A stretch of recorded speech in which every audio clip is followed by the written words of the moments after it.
Cackles here, everyone. Listen, you may have expected Sam for this video, but instead you're gonna have to deal with me. You see, I'm the expert when it comes to the Aquamarine Dagger. It has been my primary choice for 500 hours now. People often underestimate me. Big mistake. Let's talk about the actually underrated Aquamarine Dagger. The first thing about the Aquamarine Dagger is that it looks kinda mediocre on paper. And that's because the AR is calculated in-game, but you don't see the incredible extra AR that comes when a weapon is buffed using the weapon art. That buffed damage from the weapon art scales with intelligence, as well as the regular damage of the weapon.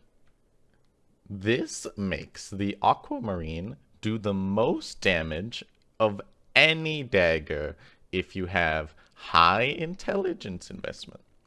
Perhaps it's worth noting that at max SL, it actually has the most damage out of all the daggers, assuming that you aren't using some other magical buff. On my build, with 8 strength, 26 dexterity, and 60 intelligence, I go from a measly 335 AR to 425 when buffed, which is quite considerable on a dagger.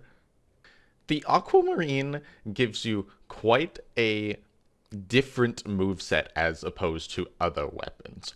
So you get a dagger moveset as well as straight sword range moveset, but with dagger speed and dagger hit stun.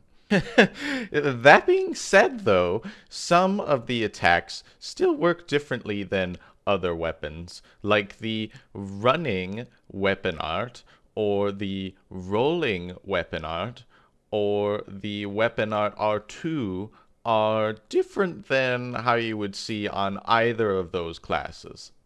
Allow me to quickly go over the moveset of the weapon. Regular dagger R1s in the one hand, very fast, very useful. One-handed R2s aren't exactly anything to write home about. They do reach a little bit further, though. One-handed rolling R1s aren't something that you can react to very easily. It's more of something you'd have to predict. The rolling R2s are not very useful. I don't use them really. They sweep a bit, I guess.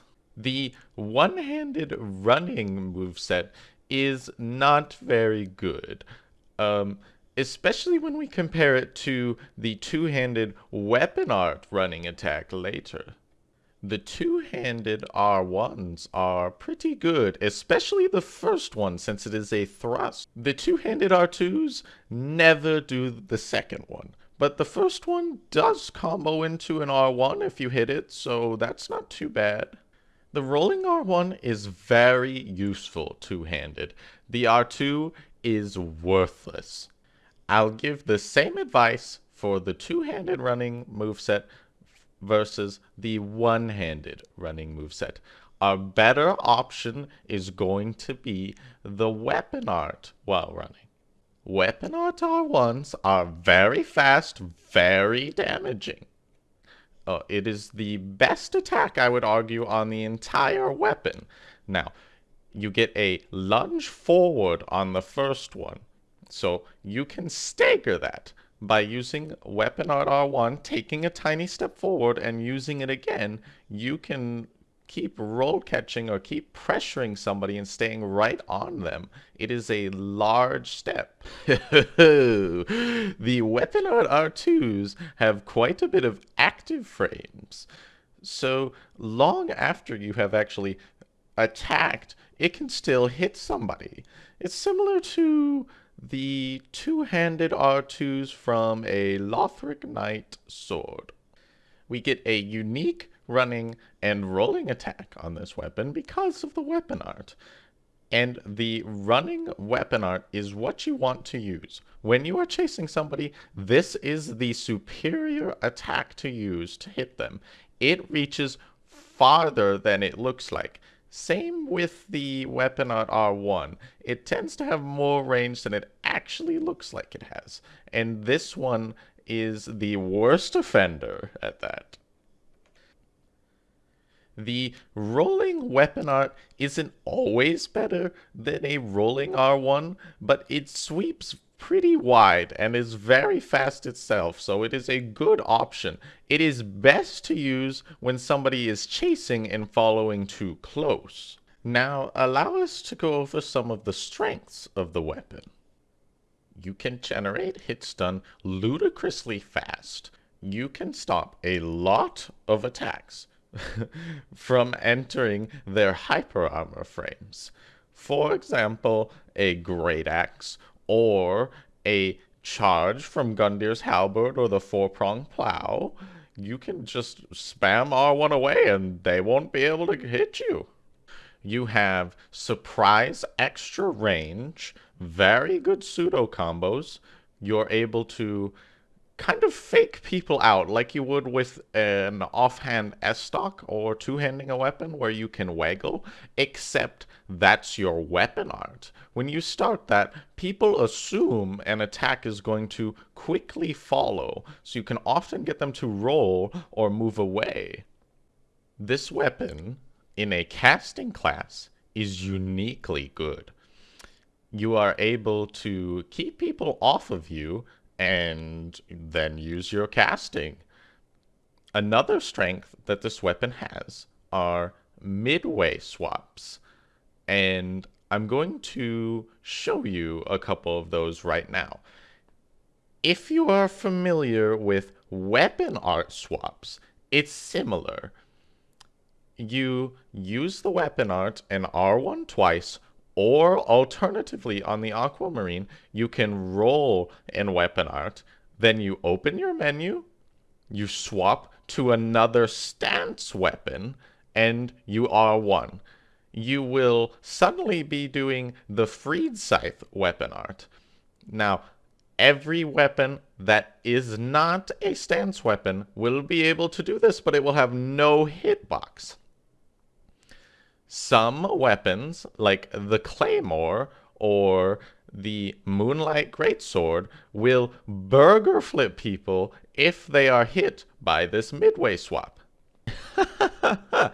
Now, it does have a clear difference from weapon art swaps. After you complete the swap, you cannot step forward as you would to complete a weapon art swap. You just R1 immediately after you close the menu. Otherwise, it will not work. You can do a similar trick with the weapon art R2, but with a very select amount of weapons. It seems to work with Frayed Blade, Split Leaf, and Ring Knight paired greatswords. Now, I must admit that there are some disadvantages to the weapon. It is very parryable. On a lot of latencies, it may be reaction parried as soon as somebody sees the weapon art coming out. You have to be careful. You're going to want to go for more of maximum range when you are using the weapon art in order to avoid being parried. Be sure to mix up the use of the weapon. Don't always run in with a running attack. Don't always run up and weapon art R1. You want to use this on a casting class, I would say, because you're able to keep people guessing as to whether or not you're going to cast a spell in their face or try and hit with the dagger. And the Aquamarine Dagger has a much further range of effectiveness than most daggers, and with its speed and damage, it is quite deadly if people miss space when they come up to try and punish you after casting a spell.